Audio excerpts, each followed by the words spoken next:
Hey there, we're Alex and Wendy, and we're going to build an all-new address sign for our farmhouse and spray paint it using Rust-Oleum's Custom Spray 5-in-1. With 5 spray patterns, we'll be able to paint the wide spaces and small details on our sign with ease, with fewer drips, less overspray, and a much better end result. Let's get started. We'll start with the numbers, which we're painting satin black. We chose the low output setting for these since they've got some pretty slim edges. Low output uses less paint, so it'll be great for evenly covering the numbers without overspray and wasted paint, which will allow us to keep using the can again and again. Plus, it allows us to paint those fine details without any drips. So we're using it to paint the screw heads as well. Now, it's onto the wooden backer, which we built in our shop. Once it's carved, we'll sand it down and get it ready to paint in a nice, bright, gloss Maui blue. For the edges of the wooden piece, we'll use the low output spray setting once again.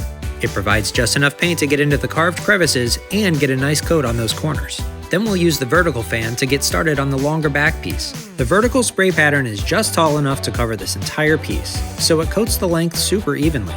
For our second coat on the backer, let's try out the horizontal fan setting. It works just as well to paint our wooden piece from the top down with its wide spray. Now that everything's dry, we'll screw in the numbers and put everything together. Look at that, our brand new address sign painted flawlessly thanks to Custom Spray 5-in-1. Be sure to watch the rest of the videos in the series to learn how Custom Spray 5-in-1 can help you spray anything.